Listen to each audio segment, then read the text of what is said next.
Hello friends, आज के इस वीडियो में हम देखेंगे if condition in C language.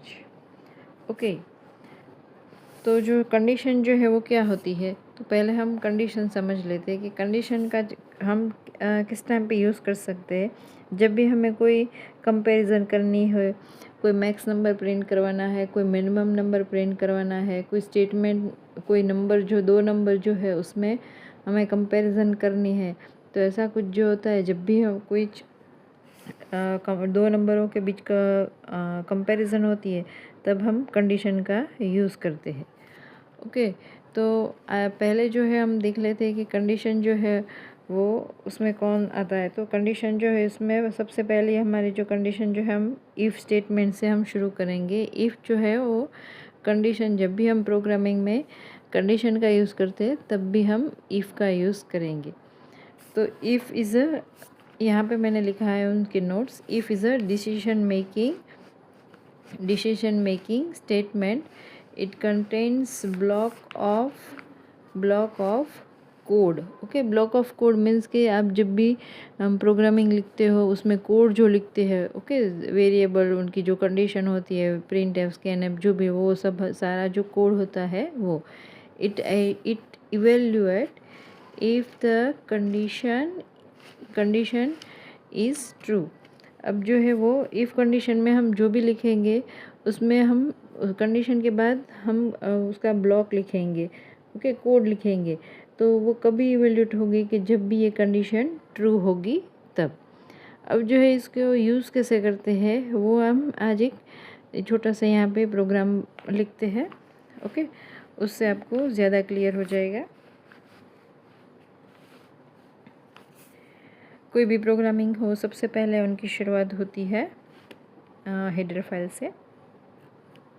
तो दो हेडर फाइल यहाँ पे इंक्लूड करेंगे। सबसे पहले इंक्लूड, फिर ये sign studio .h, second file include conyor.h। Okay, जब भी कोई प्रोग्रामिंग करते हैं ये हेडर फाइल जो है हमें इंक्लूड करनी है, वो मीन्स लिखनी है। उसके बाद जो है हमारा स्टेटमेंट आएगा वॉइड मेन से प्रोग्राम जो है वो शुरू होता है। फिर यहाँ पे ओपनिंग ब्रैकेट करेंगे। अब जो है ये प्रोग्राम जो हम ऐसे करेंगे कि यहाँ पे हम कंडीशन में दो वेरिएबल लेंगे। ओके, और प्रोग्रामिंग जो है कुछ ऐसा आएगा कि दो नंबर हम एंटर करेंगे, उसमें जो पहला नंबर जो ग्रेटर हो तो हमें मैसेज प्रिंट करना है कि number is the greater, otherwise वो कंडीशन से बाहर आ जाएगा और बाहर जो भी स्टेटमेंट लिखा होगा वो प्रिंट होगा।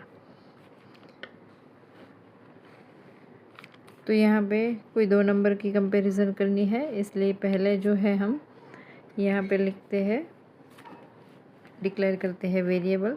ये ओपनिंग ब्रैकेट हो गया, integer a, b, semicolon. Okay, C language का रूल्स है, जब भी कोई भी स्टेटमेंट कंप्लीट होता है तो वहाँ पे हम सेमीकोलन करेंगे। सेमीकोलन कहाँ पे नहीं आएगा कि जहाँ पे कंडीशन होगी उस ब्रैकेट में सेमीकोलन नहीं आएगा।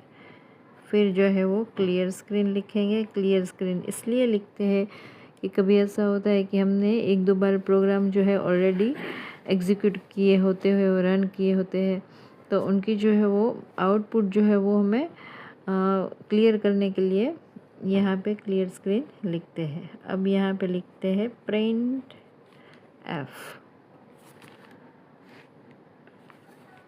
Okay, print F double quotation enter value of A. Okay, value of ए,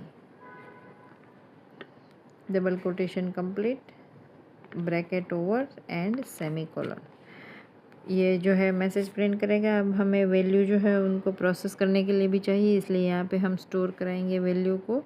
तो यहाँ पे लिखते हैं scan F %d ampersand A, ये वैल्यू को स्टोर करेगा। फिर print F enter value of B. Okay, यहाँ पे राउंड ब्रैकेट एंड सेमीकोलन, फिर scanf percentage D ampersand B. Okay, ये जो स्टार हमने 4 स्टेटमेंट जो है लिखे, किस लिए लिखे कि पहले जो ये मैसेज प्रिंट करेगा तो हम यहाँ पे ए की वैल्यू देंगे, उस वैल्यू को यहाँ पे स्टोर करेगा स्कैनफ। सिंपल उसी तरह बी की भी वैल्यू देंगे और यहाँ पे वो स्कैनफ में स्टोर करेगा। अब हमारा मेन जो पार्ट आता है वो है कंडीशन। तो अब हम लिखेंगे इफ़। ओके, इफ़ आई जो है वो स्मॉल रखना है।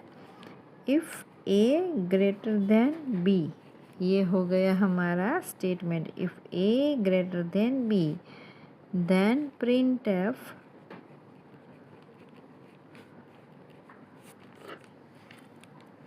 ओके। कंडीशन के बाद कभी भी सेमीकोलन नहीं आएगा, फिर यहाँ पे कर्ली ब्रैकेट ओपनिंग आएगा, प्रिंट एफ, और मैसेज हम प्रिंट करवाएंगे A is greater than B. A is greater then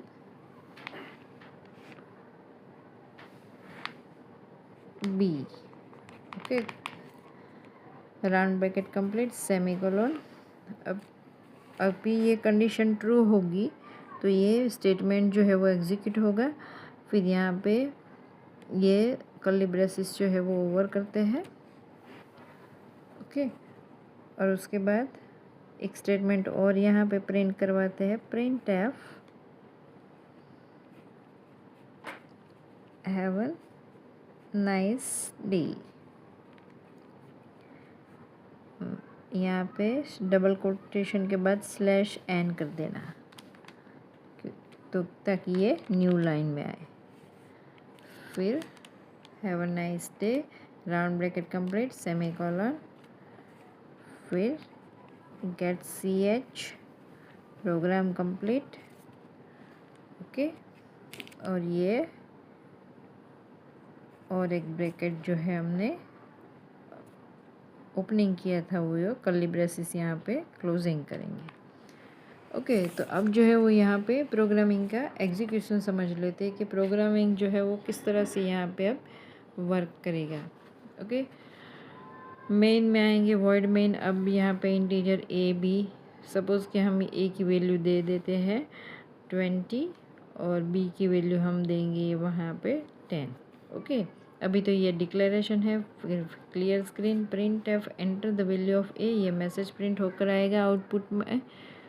फिर हमने स्कैन एफ किया है तो यहाँ पे हम ए की वैल्यू सपोज़ कि हम देंगे 20।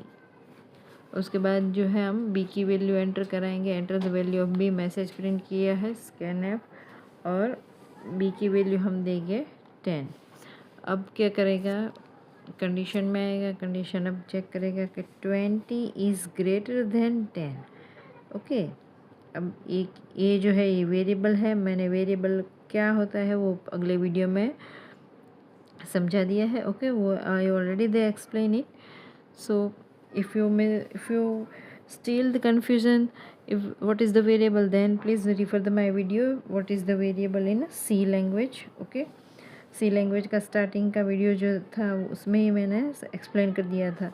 तो वेरिएबल जो है वो फिर से मैं यहाँ पे एक्सप्लेन कर देती हूँ कि वेरिएबल जो है वो क्या होता है कि वेरिएबल जो है वो डेटा की वैल्यू जो है वो स्टोर करता है। तो हम यहाँ पे डिक्लेयर करते हैं ए एंड बी।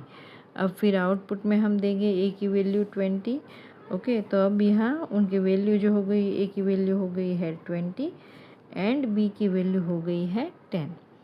तो ये दोनों की वैल्यू स्टोर कर दी उसने। तो फिर ये कंडीशन चेक करेगी, if A greater than B, तो ए की वैल्यू है 20 एंड बी की वैल्यू है 10। कंडीशन जो है वो ऑब्वियसली ट्रू हो गई, 20 जो है वो 10 से बड़ा है। तो क्या होगा कि कंडीशन जो है यहाँ पे ट्रू हुई है। तो ये स्टेटमेंट जो हमने लिखा है ना, print A is greater than B, तो ये स्टेटमेंट जो है वो एग्जीक्यूट करेगा। ओके, स्टेटमेंट जो है वो एग्जीक्यूट करेगा। ओके, और फिर लास्ट में ये स्टेटमेंट फिर भी प्रिंट होकर आएगा, have a nice day and gets, ये लास्ट में स्टेटमेंट जो है वो ये भी प्रिंट होकर आएगा, have a nice day. Okay, अब जो है वो सपोज़ कि हमारी कंडीशन जो हम फॉल्स हो, फॉल्स मीन्स क्या, कि हम यहाँ पे जब भी हमारे पास आउटपुट जो है वो उसमें वैल्यू एंटर करवाते हैं, तो सपोज़ कि हम ए की वैल्यू एंटर करते हैं 60, ओके 60 एंड बी की वैल्यू हम एंटर करते हैं 100, तो अब यहाँ पे ए की वैल्यू आ जाएगी 60 एंड बी की वैल्यू आ जाएगी 100। तो ये जो है वो क्या हो गया कि कंडीशन जो है वो यहाँ पे फॉल्स हो गई, क्योंकि 60 is not greater than 100। Okay, 60 जो है वो 100 से बड़ा तो नहीं है, तो यहाँ पे कंडीशन जो फॉल्स हुई, जब भी कंडीशन फॉल्स होती है तो ये वाला जो स्टेटमेंट जो हमने लिखा है ये एग्जीक्यूट नहीं होगा, ये कर्ली ब्रेसेस में नहीं जाएगा, वो डायरेक्टली हमने जो लास्ट में मैसेज जो प्रिंट करवाया था, हैव अ नाइस डे, वही सिर्फ प्रिंट होकर आएगा। पता चला गाइस? ये जो मैंने प्रोग्राम यहाँ पे लिखा है वो आप किसी भी सी लैंग्वेज के एडिटर जो हम यूज़ करते हैं उसमें आप रन करके देख लेना, एग्जीक्यूट हो जाएगा। ओके, तो ये आज की इस वीडियो में हम यही समझे कि कंडीशन जो है वो क्या होता है। सिंपल आज का मैंने ये प्रोग्रामिंग बनाया था कि कंडीशन का यूज़ कैसे करते हैं। Okay, still some students are confuse and that our semester is already completed. Okay, suppose कि हमने सी जो है पूरा सेमेस्टर पढ़ लिया है, पर फिर भी हम जब लास्ट में प्रोग्रामिंग करने बैठते हैं, प्रैक्टिकल करने बैठते हैं, तब हम भूल जाते हैं कि कंडीशन किस तरह से लिखते हैं। स्टूडेंट यहाँ पे जो है वो स्टूडेंट ब्रैकेट जो होता है उसके बाद भी वहाँ पे सेमीकोलन कर देते हैं। तो इसलिए छोटी छोटी चीज़ों का आपको ख्याल रखना है कि कंडीशन जो है वो किस तरह से हमें लिखनी है। ओके, सी जो है वो मेन लैंग्वेज है, यहाँ पे आप कंडीशन जो है ये इफ़ लिखा है तो ये सेम जो है वो यहाँ पे आप पाइथन में भी लिख सकते हो, वीबी में भी लिख सकते हो, सभी जगह जो है वो कंडीशन इसी तरह से लिखती है। पर हमें उनकी किस तरह से लिखनी है वो बेसिक जो है हम यहाँ पे सी लैंग्वेज में, सभी लैंग्वेज जो है यहाँ पे बेसिक लैंग्वेज सी है, तो यहाँ पे इसलिए मैंने सी लैंग्वेज से शुरू किया है कि आप सी लैंग्वेज के सारे जो बेसिक फंडा जो है वो सारे आपके क्लियर हो जाए। ओके गाइस, तो ये था मेरा आज का छोटा सा video, what is the condition, what is the ये कंडीशन जो है वो किस तरह से लिखते हैं, इफ़ कंडीशन जो है वो किस तरह से यूज़ करते हैं। ओके, तो बस आज के वीडियो में इतना ही। वीडियो गाइस अच्छा लगे तो लाइक करना ना भूलें। मिलते हैं अगले नेक्स्ट वीडियो में। Thank you guys for watching my video.